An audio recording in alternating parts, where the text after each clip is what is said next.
అసలు షూటింగ్ మొదలు కాకుండానే 45 కోట్ల ఖర్చేంటని ఇండస్ట్రీ నోరెళ్లబెట్టింది. కానీ ప్రొడక్షన్ సైడ్ లెక్కలు మాత్రం వేరే విధంగా ఉన్నాయి.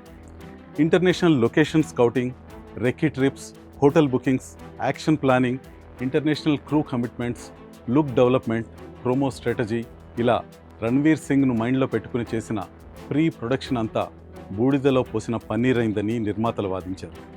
కానీ రణ్వీర్ సైడ్ వాదన మరో రకంగా ఉంది. ప్రాజెక్ట్పై ప్రొడక్షన్ హౌస్కే క్లారిటీ లేనప్పుడు, స్క్రిప్ట్ స్థిరంగా లేనప్పుడు ఒక సూపర్ స్టార్ తన టైంను ఎంతకాలం వేస్ట్ చేసుకుంటాడో అని వారు ప్రశ్నిస్తున్నారు. ఈ వివాదం బాలీవుడ్లో most powerful body federation of western India cine ఎంప్లాయీస్కి చేరుకుంది. నిర్మాతల కంప్లైంట్తో రణ్వీర్ సింగ్పై సదరు బోర్డ్ నో కోఆపరేషన్ డైరెక్టివ్ జారీ చేసింది.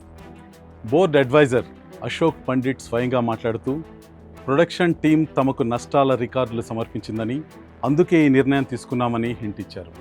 ఈ రోజుల్లో ఒక ఫ్రాంచైజ్ సినిమా అంటే కేవలం థియేటర్లు మాత్రమే కాదు, వెనుక OTT valuations, satellite rights, music rights, వందల కోట్ల బిజినెస్ డిపెండ్ అయి ఉంటుంది. పోస్ట్ పాండమిక్ తర్వాత బాలీవుడ్లో స్టార్ పవర్ బాగా తగ్గింది. ఫ్రాంచైజీల నమ్మకమే ఇండస్ట్రీని ప్రస్తుతం నడిపిస్తోంది. అలాంటి టైంలో డాన్ 3కి ఇలాంటి ఎదురుదెబ్బ తగలటం బాలీవుడ్ కార్పొరేట్ శక్తులను పూర్తిగా కుదిపేసింది. ఇండస్ట్రీలోని పెద్దలు రంగంలోకి దిగి సీక్రెట్ మీటింగ్స్ పెట్టి రాజీ కుదిర్చే ప్రయత్నాలు కూడా చేశారు.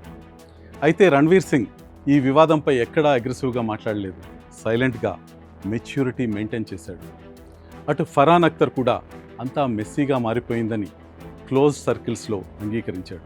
ఈగోలు, వందల కోట్ల నష్టాలు, పవర్ పాలిటిక్స్ మధ్య డాన్ 3 ఇప్పుడు బాలీవుడ్ హిస్టరీలోనే ఒక బిగ్గెస్ట్ కోల్డ్ వార్గా మిగిలిపోయింది. మరి ఈ వివాదం ఇక్కడితో ఆగుతుందా, లేక కొత్త మలుపు తీసుకుంటుందా?